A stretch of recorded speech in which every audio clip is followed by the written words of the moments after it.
যাদের হার্ট দুর্বল তারা দয়া করে আমার এই ভিডিওটা দেখবেন না। অনেক দিন থেকে পাশের রুমটা খেয়াল করছি, সব সময় তালা লাগানো থাকে। আমি কখনো রুমটায় গিয়েছি বলে মনে পড়ে না। আম্মুকে জিজ্ঞেস করলাম, আম্মু ওই রুমটাতে কি আছে? আম্মু বললেন, তোমার জানার প্রয়োজন নাই, ওই রুমে তোমার যাওয়ার দরকার আছে বলে আমি মনে করছি না। আমি শুকনা মুখ নিয়ে বাইয়ার সামনে দাঁড়ালাম। বললাম, ভাইয়া ওই রুমটাতে কি আছে তুমি জানো কি?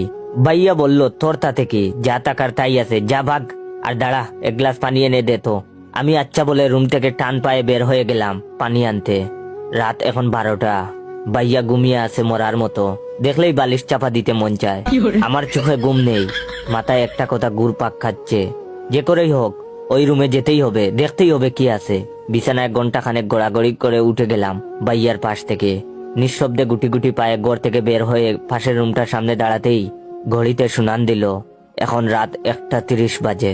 উফ, এই ঘড়িটা 8 ঘন্টার পর পর কি যে শুরু করেছে।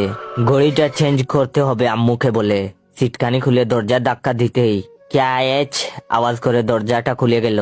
আর তখনই মাথার উপর দিয়ে কিছু একটা উড়ে গেল। খেয়াল করে দেখে বুঝতে পারলাম বাদুড় ছিল এগুলো। এই ঘরে বাদুড় আসলো কিভাবে? আর এত মাকড়সার জাল।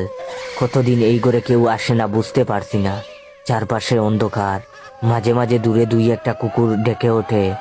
রাতটাকে আরো ভয়ানক করে তুলছে। আমি টর্চ মেরে গুটি গুটি পায়ে মাকড়সার জাল ছিঁড়তে ছিঁড়তে সামনে এগিয়ে যাচ্ছি। হঠাৎ টর্চের আলো গিয়ে বাদলোর দেয়ালে টাঙ্গানো ফ্রেমে বাঁধানো ছবির দিকে। আমার সারা শরীরে শীতল শিহরণ বয়ে উঠল। কোথায় যেন একটা পেঁচা ডেকে উঠে জানান দিল, ভুল করেছিস এখানে এসে। যেখানে বই বেশি সেখানে কৌতূহলও বেশি। আমি ছবিটার দিকে তাকিয়ে আছি, কাপা হাতে টর্চটা মেরে রেখেছি দেয়ালের দিকে। এটা তো আমার ছবি। টর্চটা আস্তে আস্তে নিচের টেবিলের উপর গিয়ে বিঁধলো। ধুলোর স্তর জমে আছে টেবিলে, আর স্যাঁতস্যাঁতে গন্ধ। নিস্তব্ধ হয়ে গেলাম। মুখ থেকে একটা শব্দ বের হবার জোর নেই। হাত কাঁপতে শুরু হলো আমার। আমি টর্চটাকে আপ্রাণ চেষ্টা করেছি ধরে রাখার, কিন্তু পারছি না। শুধু মুখ দিয়ে একটা কথাই বের হলো, হায় আল্লাহ, এটা তো আমার পড়ার ঘর। এমন হলো কি করে?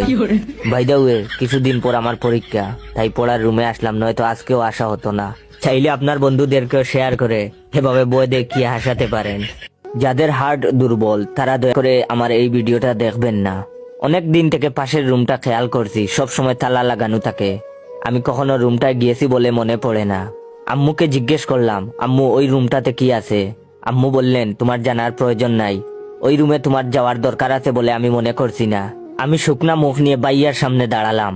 বললাম, ভাইয়া ওই রুমটাতে কি আছে তুমি জানো কি? ভাইয়া বলল, তোর তাতে কি, যা টাকার তাই আছে, যা ভাগ। আর দাঁড়া, এক গ্লাস পানি এনে দে তো। আমি আচ্ছা বলে রুম থেকে টান পায়ে বের হয়ে গেলাম পানি আনতে। রাত এখন 12টা। ভাইয়া ঘুমিয়ে আছে মরার মতো, দেখলেই বালিশ চাপা দিতে মন চায়। আমার চোখে ঘুম নেই, মাথায় একটা কথা ঘুরপাক খাচ্ছে, যে করেই হোক ওই রুমে যেতেই হবে।